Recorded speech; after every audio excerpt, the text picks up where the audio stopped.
Alright, Shalom. I'd like to give all glory, honor, and praise to Yahweh, Bahashem, Yahweh Shai, Bahashem, Harakal Kadash. Double honors to the apostles who've been fervent in this truth and who've been pushing this truth of sincerity for decades. Alright, and who've taught the younger brothers who are also pushing and remaining fervent in this truth under the spirit of Yahweh, Bahashem, Yahweh Shai. Alright. I just wanted to do a short lesson, alright, on how valuable, how precious the elect will be. We're entering into the times of the end, and prophecies are unfolding. 2nd Esdras 15th chapter, 2nd Esdras 16th chapter, Matthew 24 is all amplifying before our eyes. Alright, and it's important to know that the elect, all right, the remnant of the nation of Israel, okay, their purpose, in the times where we're in right now, okay, and how important they are. These are the men that have been ordained from the foundation of the world, the 144,000 elect men, and then you have the innumerable multitude of men, women, and children, of course, but overall, the elect, okay, those teaching the word, those on the highways and byways teaching the word, all right, those doing the videos, those being fervent in charity, all right, and showing brotherly love according to their measure in the spirit, all right. So I'll start here, Isaiah 13, verse 12. It says, I will make a man more precious than fine gold. Now, fine gold, we don't find it. Fine gold is the final stage, okay, in its preciousness and its value. All right, but the scriptures say what? I will make a man more precious than fine gold, even a man than the golden wedge of Ophir. All right, so let's go into this a little bit.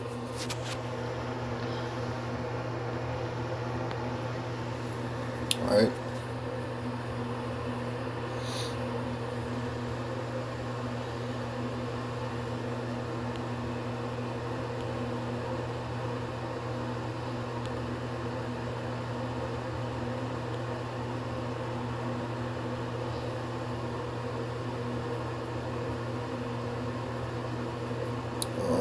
Fine gold, pads. All right, the outline of biblical usage is refined or pure gold. Okay, refined or pure gold. Okay, that's gold after it's been refined, purified at its final stage. All right, that's fine gold, and we're going to be made more, Lord willing, I'm of that number. And Yakim out there, Yaquah listening. But, we're going to be that more precious than that, man. Okay? It's hard to fathom, and it's hard to think about it. But when you look at gold, okay, gold is not something that you can just find walking out your door. Gold is not something you can find underneath your pillow. Gold is not readily available, okay, just driving down the street or going to your local supermarket or going to any kind of farmer's market or something you'll just find in your car. No, gold is rare, man. Gold is, you only find it in certain areas, certain locations, and you have to dig for it. That's something, it's so valuable, you have to dig for it. So valuable, you have to search for it. You have to seek it out and find it. Okay? Again, and it's only in certain areas. You're not going to find it in the everyday places you travel and visit. Okay? Throughout the day. Alright? So it's refined or pure gold. That's what fine gold is. Alright? In context of this precept here.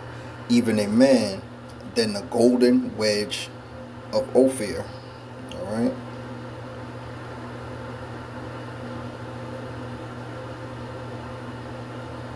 Then, okay, we're just going to gold, pure gold. Okay. Ophir. All right. Then the golden wedge of Ophir. All right. So more precious than the fine gold. Okay. Of all right. Let's go down to B here. It says outline of biblical usage. B, a land or city in southern Arabia in Solomon's trade route. It's King Solomon's trade route during the time of King Solomon. All right, his trade route where gold evidently was traded for goods. All right, so Ophir was a city in the east. Okay, it's a city in the east where the trade for during the rule of King Solomon, where trade was made with gold and silver and precious metals and other things like that, and other precious goods. Okay,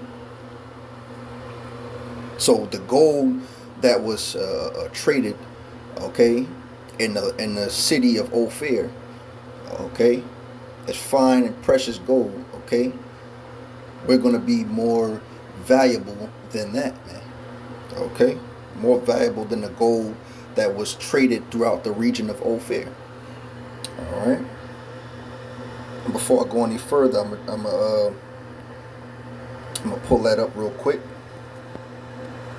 just to get a better understanding of Ophir. Ophir was a city, man, known for trading precious metals and all kind of things. All right, back in during the reign of King Solomon, man. All right. Again, this is not something you're gonna find in your everyday going about your life. Okay. All right. Golden wedge of Ophir. Ophir is a port or a region mentioned in the Bible, famous for its wealth. All right. There's a port or region mentioned in the Bible, famous for its wealth. So Ophir is a port or region, okay, in the east. All right. Where trade took place, famous for its wealth. King Solomon is supposed to have received shipments of gold, silver, sandalwood, precious stones, ivory, apes, and peacocks every 3 years. The location of Ophir is a mystery even today. All right. So out of all everything precious, all the precious metals, the precious woods, the precious stones, ivories, animals, all the trade that took place in the land of in the city of Ophir during the time of King Solomon's reign, okay, along that trade route, all the precious things that can be traded were going through the city of Ophir, and one of them being the gold that was going through there. Okay, the finest of the finest gold was going through there. Okay, through the city of Ophir during that time. And we're going to be more precious than that. If you're of that number, you're going to be more precious than the gold that went through the land, through the city of Ophir, man. Can you imagine that? That means your value is you can't even measure it. You know, you can't even measure that value, man. Okay, it's beyond measure. Okay, and the preciousness is beyond the finest of the finest gold. Okay.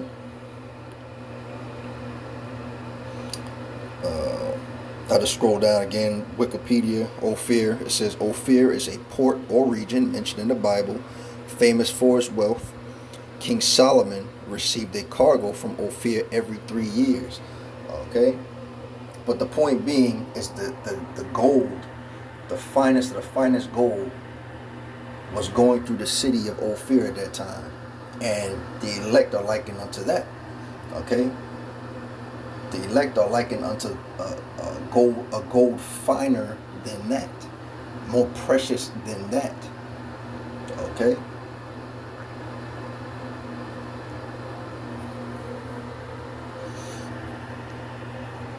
So the elect, man, have a heavy role in this story, in this movie that Yahweh Shem Yahushua has scripted, man. All right, and as we're going to see more and more and more as time winds down, Okay, and more prophecies unfold, we're going to see the value of the elect. Matter of fact, the elect are so valuable, okay, that we go to Revelation 7, okay, which Lord willing, I'll get that precept. I'll go to Revelation 7 and 3, I believe it is, Revelation 7 and 3. So let me go back to the scriptures here. All right. Before I go to that, let me go to Amos. Start at verse 11, but the point is in 12. Okay, this is how precious. This is an example of how precious the elect are going to be. All right, the men who are prophesying, the men who have this word, the men who have been teaching, the men who have been feeding the nation of Israel, the men and women who've been occupied in the scriptures and chosen, man, to be obedient and faithful during these end times, man. Okay. All right. Before the return of Yahweh Shai, man, our big brother, our Lord and Savior. All right. So I'll start from Amos 8 and 11. Behold, the days come, saith the Lord Yahweh, that I will send a famine in the land, not a famine of bread, nor a thirst for water, but of hearing the words of the Lord. Okay. We know Yahweh Ba'ashem Yahushua, he speaks through the mouth of his prophets. All right. His ministers, his teachers, man. Okay, those who he's set up, all right, to teach his people, to teach the nation of Israel. Okay, to be examples, man. All right, the lights of the world. All right, just like Yahweh Shai was, just like the apostles were. Okay, just like the prophets were in their respected time periods, man. Okay. All right. Verse 12, and they shall wander from sea to sea. Okay, this is when the famine hits, man. This is the famine of the word. When they shut down the internet, they shut down social media, they shut down YouTube, no more videos, no more direct access to these things, to the labor of the prophets and the teachers and the ministers in this truth, man. Okay, it's going to be cut off, you know. And then the value of the elect, the men who have this truth, the men who stored up that oil in their lamps. Okay, their value is going to be above fine gold, man. All right, this is just one example in the scriptures. Okay, verse 12, and they shall wander from sea to sea. Who was that? Those who refused to hearken to the words, those of the 2/3. Okay, those who scoffed and mocked at the words and decided to wait to the last minute to try to come into this thing, to do right, to repent. Okay, those who wait the last minute to get right with the Most High, Yahweh Ba'ashem Yahushua, they're going to be wandering, they're going to be hungry, they're going to be in want of this truth, man, of this word. Okay, and there's an example of that also, which I'll get to, Lord willing, also. It says, and they shall wander from sea to sea, and from the north even to the east. Okay, they shall run to and fro to seek what? The word of the Lord Yahweh Ba'ashem Yahushua. Okay, and shall not find it. Okay, and they're seeking the word. Why? Because there's going to be a famine. All right, the men who are prophesying and teaching and being lights of the world, okay, are going to be scattered, man. They're going to be rare, like what? Like fine gold, rarer than fine gold, man. Okay, it'll be so precious, man. You won't even be able to find them. Just like now, if you related to, you have to go to certain parts of the world, certain mining areas. Okay, you even got your metal detectors. You have to go certain areas in the world, and you go down there with your metal detector, and you're detecting for gold. You're detecting for silver or whatever kind of metal you're looking for, but you have metal detectors for that because you can't find it everywhere. All right, you can't go to a specific spot and say this is where gold is. No, you have to search it out, man. It's scattered. Okay, it's only in certain areas. All right. That's how precious the elect are going to be. All right.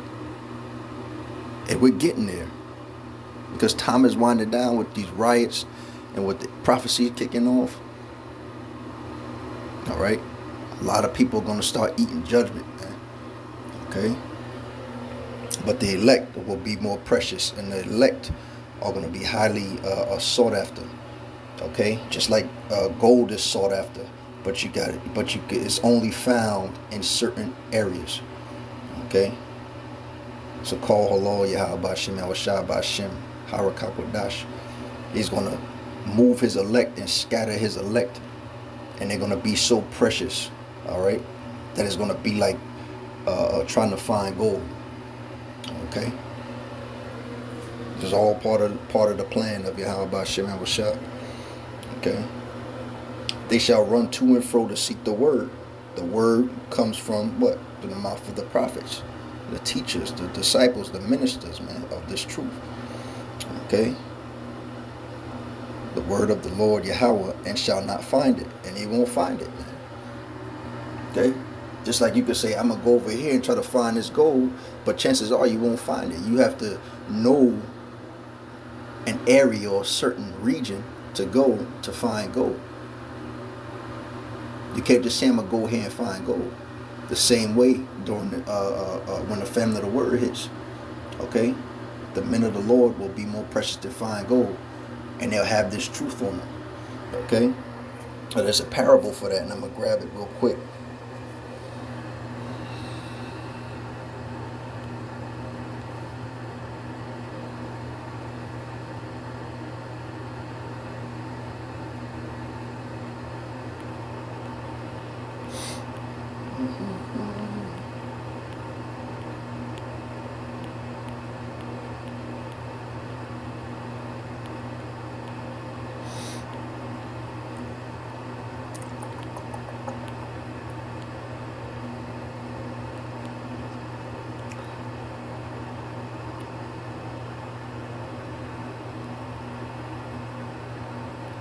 There we go. All right. Matthew 25, verse 3.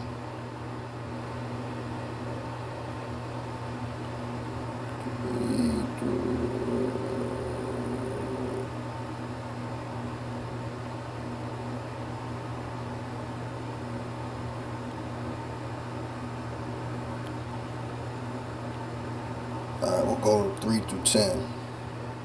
All right. So 3 through. All right, Matthew 25, starting at verse 3. All right, it says, "They that were foolish took their lamps, and took no oil with them. 4, but the wise took oil in their vessels with their lamps." All right. 5, while the bridegroom tarried, they all slumbered and slept. Okay, you off doing your own thing. Okay, verse 6, "And at midnight there was a cry made, Behold, the bridegroom cometh, go ye out to meet him." All right. 7, then all those virgins arose and trimmed their lamps. And the foolish said unto the wise, Give us of your oil, for our lamps are gone out. Okay. So all you put this word off, man. You have time. You had time to repent. You had time to gather oil into your vessels. The word came out to you. Okay, you were ministered unto. All right, you had the chance to ask questions, to inquire. All right,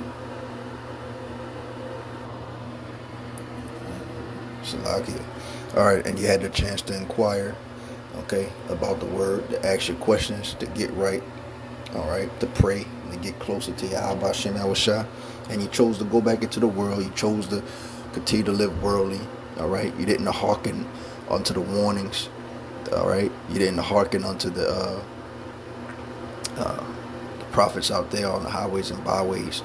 All right, you didn't hearken to what you heard in the videos. All right, the videos you came across weren't a coincidence. It weren't by some mistake or anything like that. All right, but the truth came unto you already. Okay, you had a chance to fill up your lamp, man. All right, but you disregarded it. All right.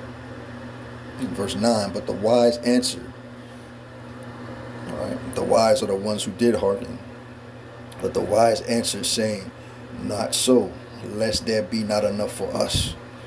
Okay. And you, but go ye rather to them that sell and buy for yourselves. All right. But the ones that sell, who are the elect, okay, who have this truth, okay, and who have been pushing this truth out, okay, they're going to be scattered. They're going to be shut up during that time. Okay. So the ones that sell now are not going to be in business like that anymore. Those preaching the word and pushing the word out are not going to be pushing the word out anymore. Okay. And you're just going to have to deal with the consequences at that time. Okay. Again, that's how precious, all right, the men of the Lord are going to be. That's how precious we are now. Okay, Lord willing, I'm of that number. Okay. Verse 10, and while they went to buy, the bridegroom came, and they that were ready went in with him to the marriage, and the door was shut. What happened the last time the door was shut? Last time the door was shut was in Genesis, okay, when Yahweh, Hashem Yahushua himself, shut the door of the ark and flooded the entire world. All right. So when that door is shut to the marriage, that's it, man. All right. The scriptures tell you there's going to be weeping and gnashing of teeth. You're going to be cast out to utter darkness, and it's going to be weeping and gnashing of teeth. Okay. Judgment, destruction, man. You know, for not having the oil, for not hearkening, man, for not being ready and prepared. All right. Because you took this for a joke, or you made light of it, or whatever the case is. Okay. But there's a judgment for that. There's a recompense for that. All right. For that behavior, for that action, man. Okay.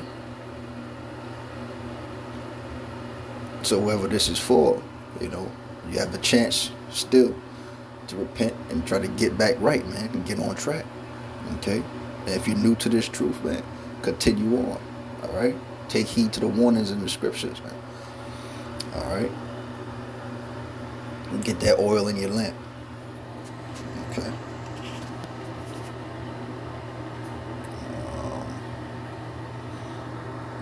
Let me get back to. There's another point I was going to make here. All right. So they shall run to me for. All right. So this was just a short lesson on the value of the elect. Oh yeah, one more precept I wanted to grab is again to show the value of the elect. All right, and how precious they want to be. Let's go to Revelation 7th chapter. All right, Revelation 7th chapter. All right, Revelation 7.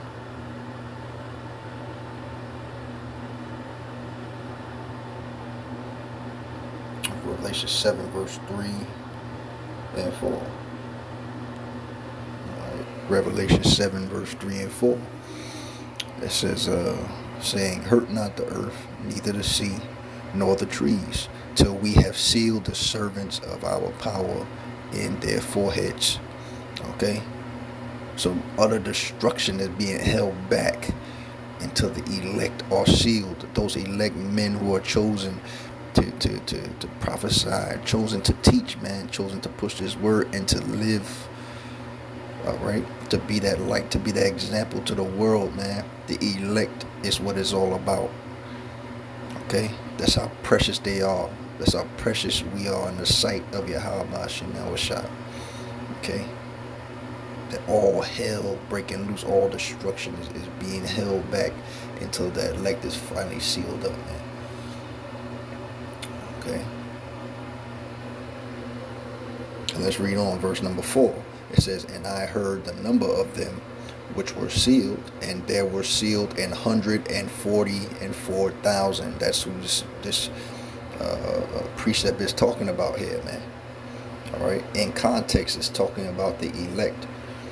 So it says, which we sealed, and there were sealed 144,000 of all the tribes of the children of Israel. Okay. The elect, the 144,000. All right. Those more precious than fine gold, even of the golden wedge of Ophir. All right. Even of the finest gold that went through the city of Ophir. Okay, that's how precious they'll be. So precious you wouldn't be able to find them. Okay, unless you were specifically told where they were at and where they are going to be. You won't find them, and that's a prophecy that's right around the corner also. All right, when the famine comes in, you won't be able to find the elect men. Okay, so get that oil in your lamps. Take heed. Take warning. All right, for you Aquaf out there, for you sincere women, again, find you a man of the Lord, and humble down and do what you need to do, because the warnings are going to stop and the teaching is going to stop. Okay, and you will not be able to find a man of the Lord very shortly. Okay. And if you want to be a knucklehead, okay, and continue to do your own thing, okay, then you're just going to be burned up, man. You're just going to eat the judgment, okay, without remedy. I'll leave it there. Call halal Yahweh Ba'ashem Yahweh Shai Ba'ashem Harakak Wadash for this lesson. Hopefully it's edifying and it reaches those who it's meant to reach, of the hopeful elect. Okay, I'll end it there. Shalom, a Bible ball.